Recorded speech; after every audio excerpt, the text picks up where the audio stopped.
1957년 가을, 충청북도의 작은 마을에서 한 아이가 태어났습니다. 이름은 서정진.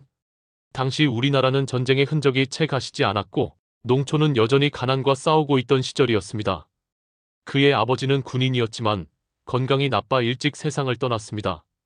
이후 어머니는 어린 네 자녀를 홀로 키워야 했습니다.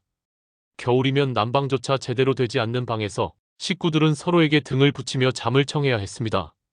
어머니는 새벽같이 일어나 도시락 반찬을 싸고 저녁에는 시장 좌판에 앉아 야채를 팔았습니다.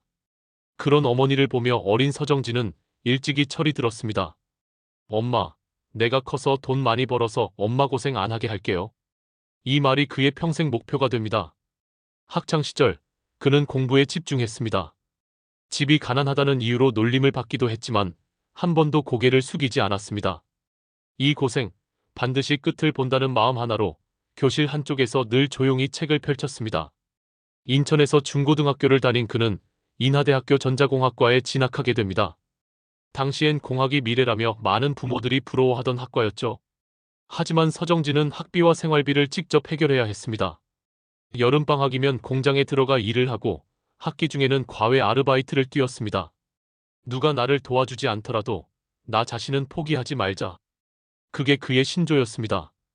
대학 졸업 후에는 현대전자에 입사해 회로 설계 일을 맡았습니다.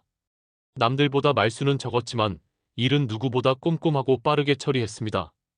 그 후 삼성 구조조정본부로 스카웃되며 본격적인 경영 전략가로의 길을 걷게 됩니다.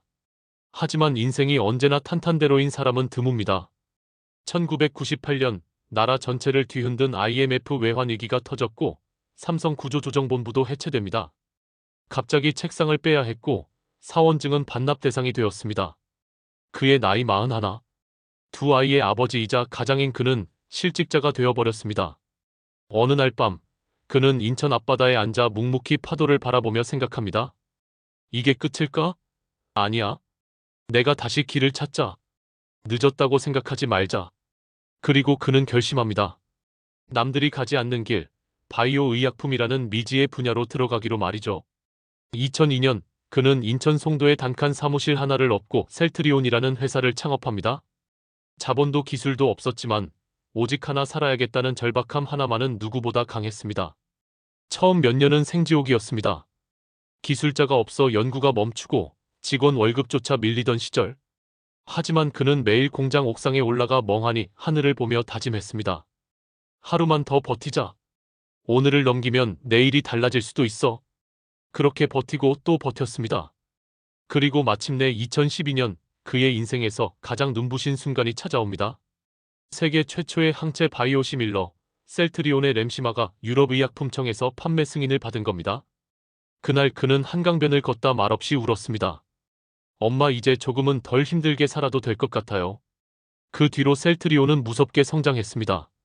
미국과 유럽, 아시아를 넘어 전 세계 곳곳에서 셀트리온의 약이 쓰이기 시작했고 한국은 바이오 강국이라는 새로운 이름을 얻게 됩니다.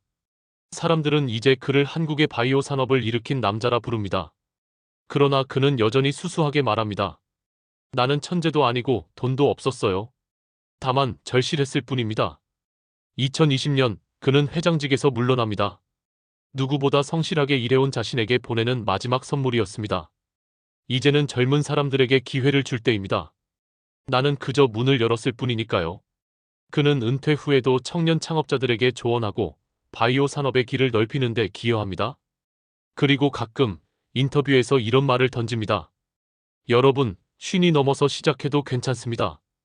저는 40 넘어서 실직했고 50에 성공했습니다. 포기하지 마세요. 꽃은 늦게 피어도 피긴 피니까요. 이야기를 마치며 우리는 다시 되새깁니다. 가난한 시골 소년이 세계적 제약회사를 세우기까지 그를 지탱한 것은 단 한 가지였습니다. 끝까지 버티는 마음, 그리고 누군가를 지켜야 한다는 간절한 사랑. 이 이야기가 오늘을 살아가는 우리에게 또 하나의 용기가 되길 바랍니다.